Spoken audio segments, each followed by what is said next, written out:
久しぶりに落ち着いて外出できる時間ができました。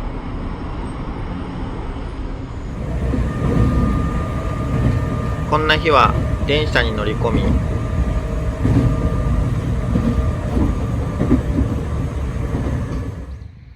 冬の終わりを楽しみに行きましょう。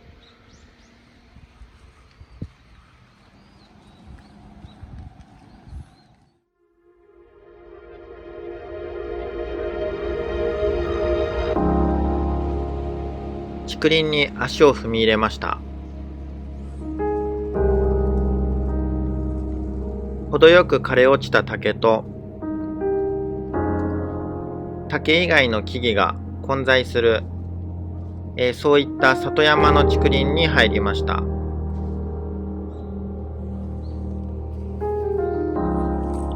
の竹林の中でベース基地とする平らな場所を見つけたら、椅子や道具を用意して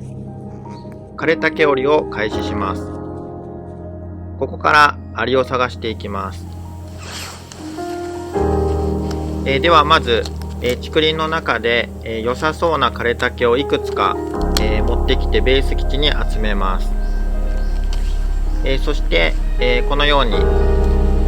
竹を折って中の様子を探っていきます。竹の枯れ具合は、このように、手で折れるぐらいの柔らかさのものがちょうど良いです。この部分は、やはり手で折れるちょうどいい硬さだったんですけれども、中に、木くずや土が詰まっていて、アリの姿はありませんでした。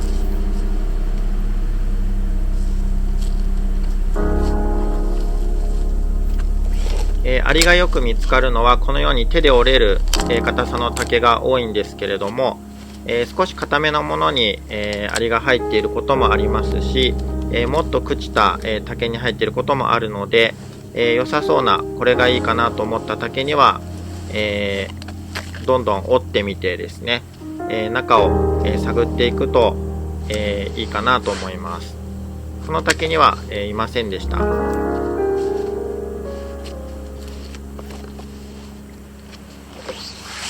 では次の、竹を割っていきます。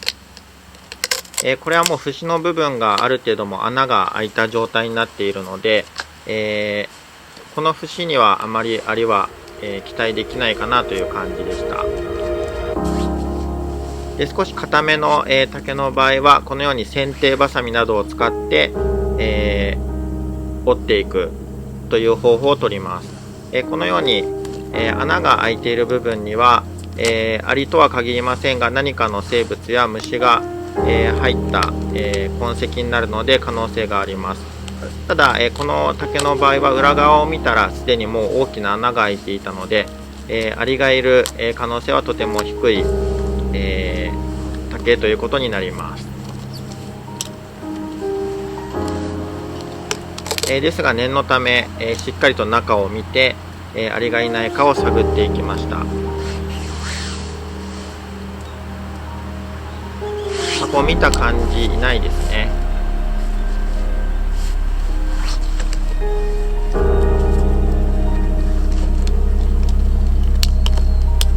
では隣の節の部分も見ていきます。竹の両端の部分が、朽ち果てていたとしても、中の節が、朽ちて穴が開いていない場合は、真ん中の方の節には、良い空間が残っている場合があるので、そちらもしっかりと探ってあげることが大事です。これもありませんでしたね。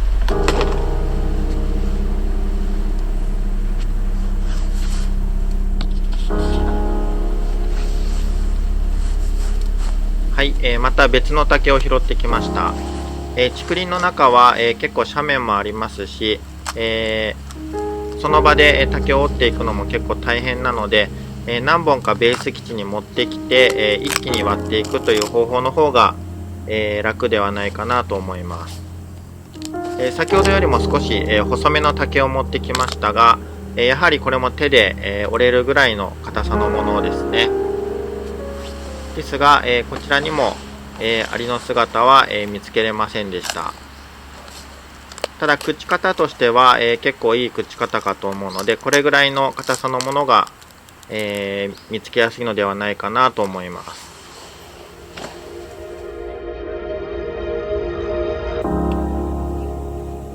そしてしばらく竹織りを続けていると、まず1つ目のアリのコロニーが出てきました。こちらは山四つ星オオアリのコロニーです。先ほど折っていたような、ある程度太い、枯れ竹からも見つかりますし、もう少し細い、笹竹などの中から見つかる場合もあります。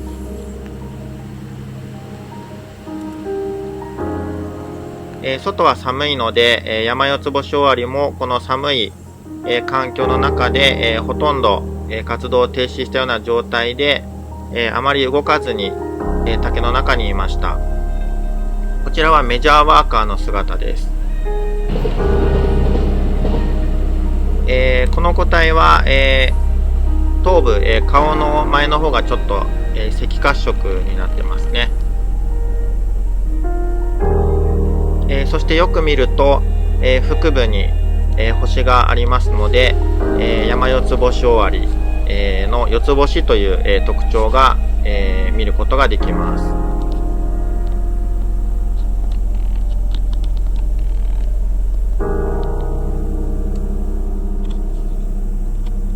こちらはマイナーワーカーですね。マイナーワーカーの方が、胸部の、褐色の度合いが分かりやすい、場合が多いです。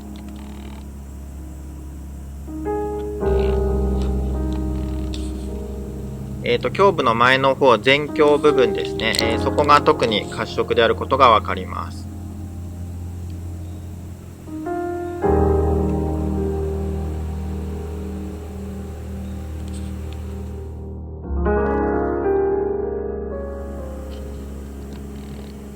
そしてまた別の、竹から胸赤オオアリのコロニーが出てきました。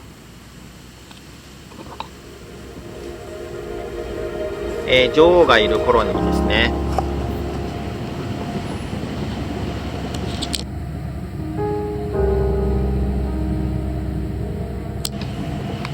一つの竹の節からすべてのコロニー全体が採集できましたので、コロニーの規模から考えるとおそらく1年目の、コロニー、ではないかなと思われます。ワーカーは約30匹、前後でしょうか。ある程度の太さがある、竹からは胸赤オオアリも、見つけることができます。今回のこのコロニーが見つかったのは、こちらの、竹からになります。それほど太くはないんですが、笹竹などよりは太くて、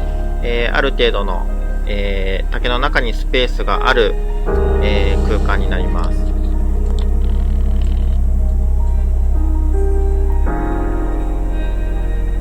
こちらコロニーの様子なんですけれども、やはり寒いので、多少動いてはいますが、特に、逃げ回るような様子とかもなくて、女王も、ほとんど動かずに固まっています。もう少し寒い時期になると、もうほぼ仮死状態のような状態で見つかることも多いです。樹状種、切り株や、木の朽ちた部分などに、巣を作るというイメージの多い胸赤オオアリなんですけれども、こういったコロニー、初期コロニーとか、場合によっては大きなコロニーも竹から見つかることがあります。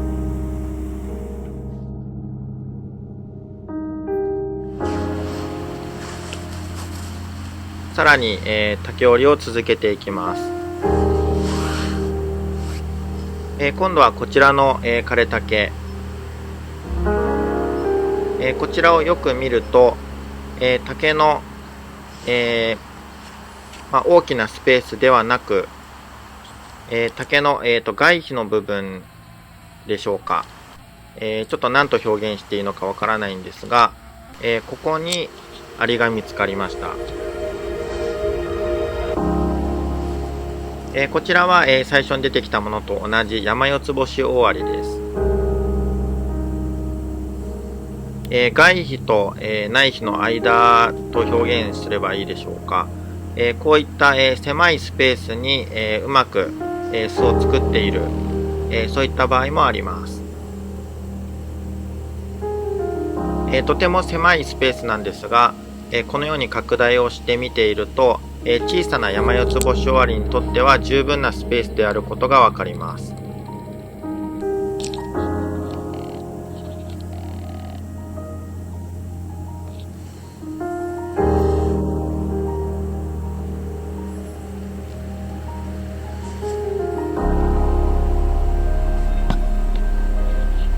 竹の中を探すときにはこういったスペースっていうのも頭に置いておくと、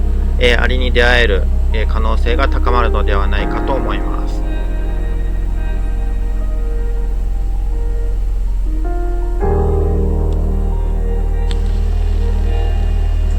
コロニーを採集してみました。実はですね、広範囲に巣が広がっていて、10匹以上の女王がいるとても大きなコロニーでした。よく見ると、羽のついた個体も見つかりますね。来年の春以降に、飛行する、個体と思われます。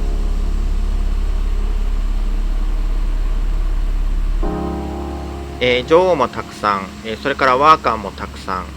そして越冬幼虫も、いっぱいいますね。女王を見ると、星の模様っていうのがよく、見えるかと思います。それからですね、山四つ星オオアリは、複眼が、結構突出、外に突き出しているというのも一つの特徴になります。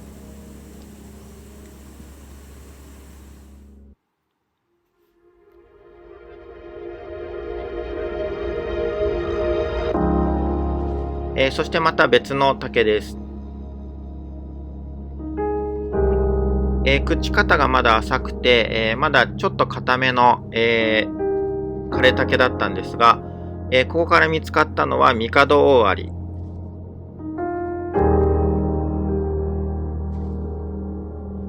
胸赤オオアリよりは、一回り小さいんですが、やはり大型のオオアリになります。でこのミカドオオアリは、枯れ木というよりはむしろこの竹などでよく見つかる種類です。そして、サテライトコロニーといって、一つの巣から、女王のいない集団が別の竹に、巣を作っているという、場合があるんですけれども、この場合は女王が発見できました。竹のサイズはこれぐらいの、指と比べてこれぐらいの、太さですね。ミカドオオアリは、女王がたくさんいる、多子性のコロニーではなくて、コロニーに、女王が1匹という、タイプの、種類になるんですけれども、それゆえに、コロニーが大きくなると、女王がいる、集団の部分というのを探すのが結構困難で、ワーカーだけが居座る竹に当たってしまったりとか、そういった場面がとても、多いので、女王がいるコロニーを採集するのが難しい種類です。でもこの時は運よく女王がいるコロニーを見つけることができました。